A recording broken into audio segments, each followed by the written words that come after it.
Made in abyss. At the edge of the known world, a wound cleaves the earth. The abyss, a yawning chasm of shadows, light, and secrets older than humanity itself. Its layers hide relics imbued with impossible power, strange creatures that defy imagination, and dangers that consume even the strongest. Perched on its rim is Orth, a city of dreamers and explorers, alive with the hum of commerce, legend, and whispered warnings. Above, the surface world is safe. Below, the abyss devours curiosity. Among Orth's children is Rico, an orphan whose heart burns brighter than any cautionary tale. Daughter of Liza the Annihilator, one of the few humans to have braved the abyss's depths, Rico lives in the shadow of her mother's legend. Her days are filled with study and practice, sketches of relics, and the persistent dream of descending into the pit herself. She trains tirelessly, fearless and reckless, convinced that courage alone will carry her where others have fallen. Fate intervenes when she discovers Reg, a boy whose body is part machine, eyes faintly glowing, and limbs capable of incredible feats. Lost and amnesiac, Reg is both miraculous and mysterious, a living relic whose strength and abilities surpass mortal limits. Rico hides him in the orphanage, fascinated and cautious, and soon learns of his secret weapon, an incinerator capable of annihilating anything in its path, yet leaving Reg utterly drained. Together, they form a bond that will be tested at every layer of the abyss. The turning point arrives with a relic letter from Liza herself, suggesting she may still live at the bottom. Rico's dream ignites into a mission. She resolves to descend immediately, and Reg, drawn by loyalty and an unspoken pull toward the pit, joins her. At night, the two slip from Orth, leaving behind childhood and safety for a world where every step could be the last. The first layers are deceptive. Glowing forests, twisting vines, and relics older than human memory form a breathtaking but deadly landscape. Predators lurk everywhere, while the curse of the abyss tests those who ascend. Nausea, dizziness, and hallucinations are only the beginning. Their first real battle comes swiftly. A crimson split-jaw attacks, and Reggie's mechanical arms and incinerator save them. The victory is exhilarating, but Reg collapses, revealing the cost of wielding such power. Rico realizes that skill alone will not guarantee survival.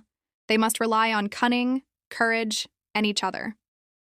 They arrive at Seeker Camp, a sanctuary for explorers, where they encounter Ozin the Immovable, a white whistle whose presence inspires both awe and terror. Towering, relentless, and brutally honest, Ozin tests the children through trials of strength, endurance, and will. She pushes them to the brink, forcing them to navigate treacherous cliffs, evade predators, and confront fear itself. Through her, Rico learns that the abyss is as much a teacher as it is a predator. It punishes weakness and demands resilience, cunning, and wisdom.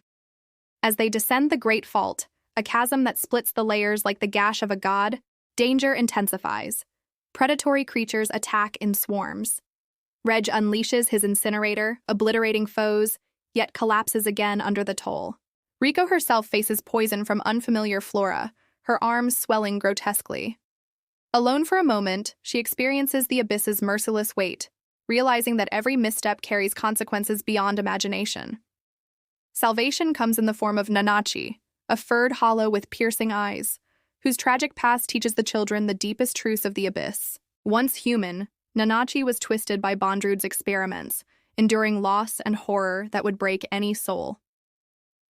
Through her, Rico and Reg meet Mitty, Nanachi's deformed, immortal friend, a living testament to the abyss's cruelty.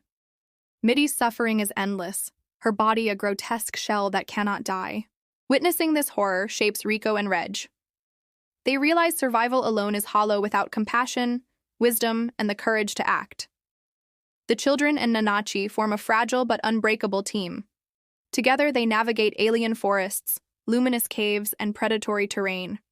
Nanachi teaches the secrets of survival, which paths are safe, how to treat injuries, and how to anticipate danger in a world that thrives on death. The trio's bond deepens, forged in desperation, fear, and unwavering trust. The climax arrives in Mitty's cavern. Her suffering has reached unbearable extremes. Nanachi pleads for action, and Reg fulfills her wish, ending Mitty's torment. The act is a brutal lesson in morality. The abyss tests not only strength, but the heart. Survival is meaningless without courage, empathy, and the resolve to make impossible choices. Rico cries, Reg is exhausted, and Nanachi, though stoic, reveals a flicker of relief. Together, they have learned that the abyss shapes not just the body, but the mind and soul. By the season's end, the three stand on the edge of the next layer. Alien flora glows, strange calls echo from unseen depths, and the pit stretches endlessly beneath them. They are no longer children running from danger. They are challengers of the abyss, bonded by friendship, courage, and determination.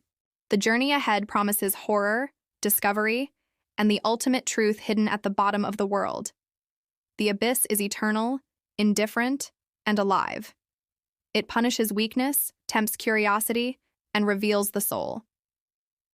Yet Rico, Reg, and Nanachi step forward into its depths, ready to face whatever waits below, their hearts steeled and spirits unbroken. The descent continues, and the legend of those who dare to venture becomes ever more alive, a story of wonder, terror, and unyielding resolve.